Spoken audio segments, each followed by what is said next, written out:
October 22 വിശുദ്ധ John Paul രണ്ടാമൻ പാപ്പ. സമീപകാല ചരിത്രത്തിൽ ഏറ്റവും അറിയപ്പെടുന്ന മാർപ്പാപ്പയാണ് വിശുദ്ധ ജോൺ പോൾ രണ്ടാമൻ. 1920 മെയ് 18 എമീലിയ കാറോളോയ്റ്റീവ ദമ്പതികളുടെ ഇളയ മകനായി പോളണ്ടിലെ വാദോവിസിലാണ് അദ്ദേഹം ജനിച്ചത്. ജോസഫ് ഓയ്റ്റീവ എന്നായിരുന്നു അദ്ദേഹത്തിന്റെ യഥാർത്ഥ നാമം. ചെറുപ്പത്തിൽ തന്നെ തന്റെ പിതാവിനെയും മാതാവിനെയും സഹോദരനെയും നഷ്ടപ്പെട്ട കരോൾ പരിശുദ്ധ അമ്മയെ സർവസ്വമായി സ്വീകരിച്ചു. പാറമടയിലെ ജോലിക്കാരനിൽ നിന്ന് ദൈവം അദ്ദേഹത്തെ വിശുദ്ധ പത്രോസിന്റെ സിംഹാസനത്തിലേക്ക് ഉയർത്തി.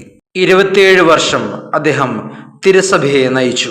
1981 മെയ് 13 സെന്റ് പീറ്റേഴ്സ് സ്ക്വയറിൽ വെച്ച് ഉണ്ടായ വധശ്രമത്തിൽ നിന്നും പരിശുദ്ധ അമ്മയുടെ സംരക്ഷണയിൽ അദ്ദേഹം അത്ഭുതകരമായി രക്ഷപ്പെട്ടു. തന്നെ വധിക്കാൻ ശ്രമിച്ച വ്യക്തിയോട് അദ്ദേഹം ക്ഷമിക്കുകയും അങ്ങനെ സുവിശേഷം തന്റെ ജീവിതത്തിൽ കാണിക്കുകയും ചെയ്തു. 2005 ഏപ്രിൽ 2 ദൈവകരുണയുടെ തിരുനാൾ ദിവസം അദ്ദേഹം നിത്യസമ്മാനത്തിനായി വിളിക്കപ്പെട്ടു.